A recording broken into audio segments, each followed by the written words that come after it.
Yes, so the first theme, as I said, we're going to get into is around relationship and intimacy dynamics. And I guess we all know that there aren't many things in human life that are more deeply at the heart of our human experience than our close intimate relationships.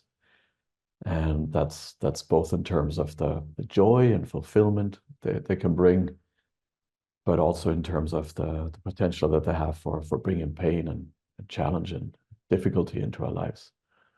And I really think that NARM as a model can bring a really important and valuable perspective on this theme and can help us understand more, of the complexity of human relating. So let's get into this theme in the usual way by starting off with a short self-reflection. Next slide, please.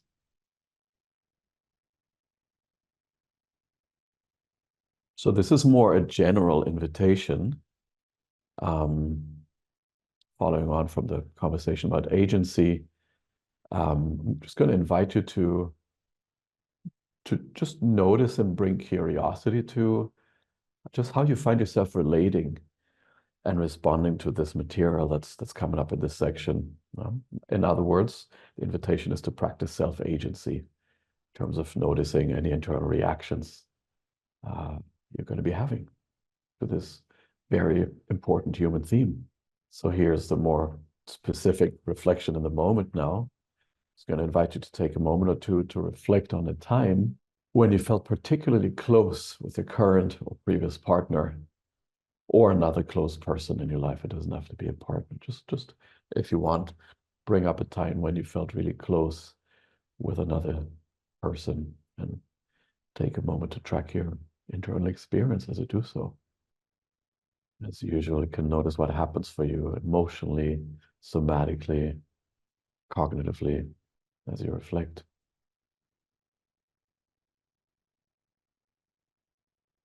Okay. And let's move on, please. So this is a quote by Larry himself. The paradox of relationships is that the closer we get to someone, the more alone we feel. The more we work with that feeling of aloneness, the more relational capacity we develop. Just going to let this quote speak for itself, and you can notice how it lands with you. So I think we all know, probably from our own personal experience, that our intimate relationships can challenge us on really deep levels, because they tend to bring up our deepest unresolved material. And usually the closer and the more intimate a relationship is, the more likely it actually becomes that it'll trigger and bring up some of our old unresolved emotions and patterns that go way back to our earliest relationships.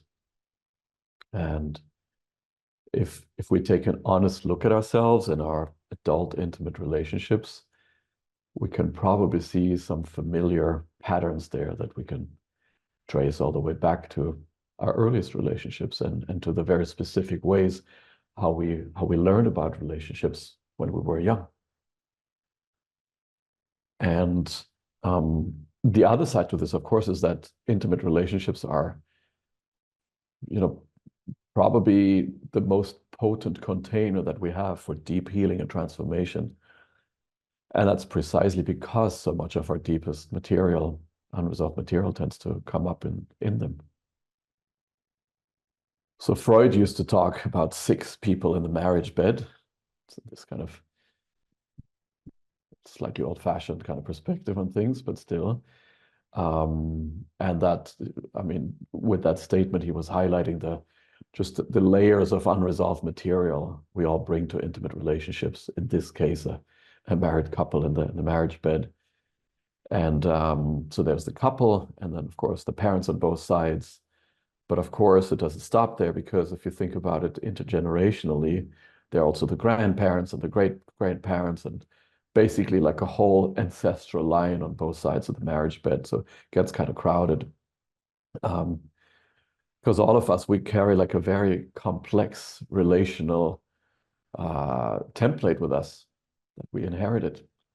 So then, of course, no wonder that, an intimate relationship as one very complex human being meets another complex human being, we're going to have a lot of complexity and potentially challenge. And hopefully this perspective can help us be a little bit more kind and gentle with ourselves as we look at our own struggles in intimate relationships. We can start to understand these long-term intergenerational imprints that we all carry around. So just to make it clear as we are getting into this territory, is that like these different levels of challenge and difficulty that we can experience around relationships and intimacy, they're not only showing up in like intimate/sexual romantic relationships. So what we're looking here is really not limited to a particular form of relationship or like a relationship status. Yeah, what is true is that, like I said earlier, that the closer we get, the more we start to actively open a heart to somebody, whether that's with a partner or a child or a friend, the more likely unresolved feelings of the past,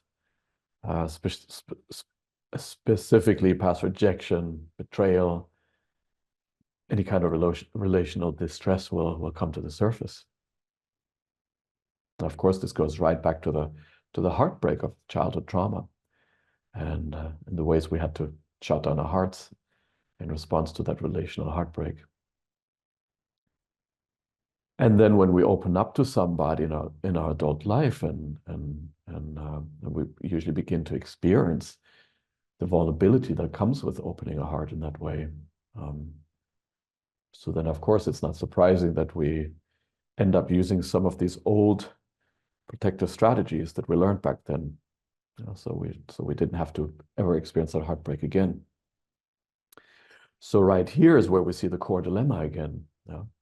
Part of us really wants to and even longs for intimate closeness. And another part is deeply afraid of that vulnerability that comes with it. So yes, many people tend to settle for these kinds of unconscious relationships. And what we can say basically is that a lot of people, live their relationships in the same way as they're living most other aspects in their lives, which is largely through the lens of their old unconscious survival strategies. All the patterns and their relational templates from early life. So then there's not much time or space for like self-reflection or self-inquiry, and also not too much agency. And then when you go about your close relationships in that way, what tends to happen is that it's usually like some sort of a reenactment of old familiar relationship patterns that were painful back then and that are continuing to be painful now. So in other words, there's not really much potential for growth and transformation in these more unconscious relationships. So another little bit of self-reflection here, just to pause for a moment. Again, a really profound question that we could spend way more than like a minute or two. If you'd like, you can just reflect for a moment on your own personal obstacles that might have been in the way of intimacy with another. And I'm just going to invite you to reflect on this with as much self-acceptance or kindness or compassion as you can possibly access.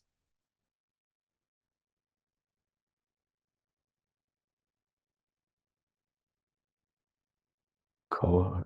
I hope that, again, just a little taster here for this profound question, but if you feel like that touched something valuable, you may want to continue your exploration of that question when you have more time. So let's move on, please.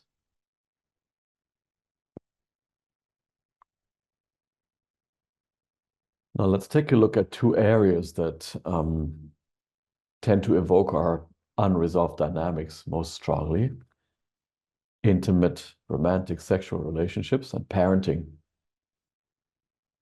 Yeah, and that is because these relationships that we usually bring our hearts most fully into, or at least we attempt to do that. And as I said before, the more we open our hearts, then the more that's going to bring up all the unresolved material. And another way of saying this is that the more we open our hearts deeply to somebody else, we're also going to open to all of the past hurts that our hearts have experienced, which in itself is not actually problematic. As a matter of fact, if anything, it's actually a powerful opportunity for deeper healing. Where it does become problematic, though, is when we start using our old strategies to try and protect against the hurts in the here and now.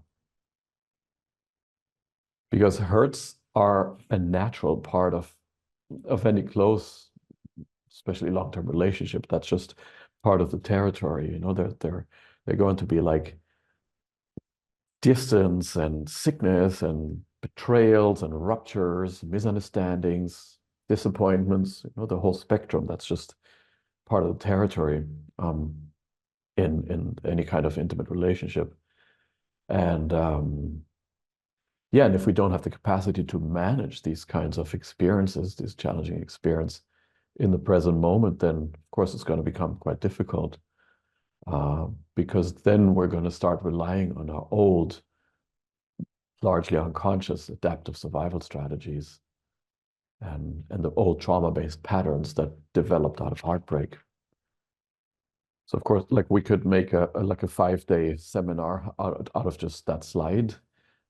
Here we're just going to touch, I'm going to just touch very briefly on the specific challenges that each survival style carries around intimacy and connection. Again, really just like a taster of a taster here, like a just touching on the core of the challenge in each survival style. So with a connection survival style, there's usually a really deep fear of closeness, a deep fear of connection for people identified with the connection survival style. So that relational closeness with another human being usually feels very, very threatening.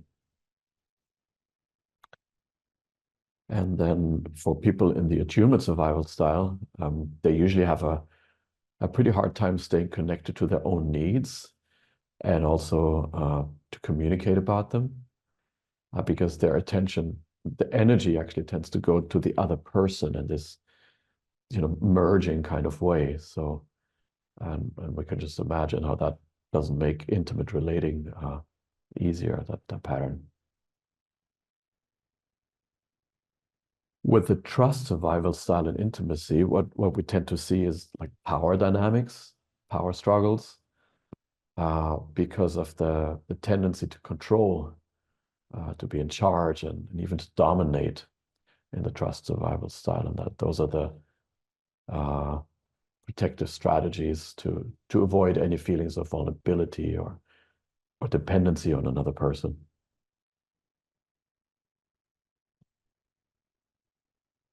With the autonomy survival style, these people usually have a pretty hard time setting boundaries, saying no, and really staying connected to what they want or what they don't want and like what's right for them. And they tend to go along with things, mostly at the expense of their own boundaries, and then usually resentment tends to build up. So of course, also here we can see that true intimacy is going to be challenging if we're not able to stay connected to our own boundaries and to our own yeses and nos.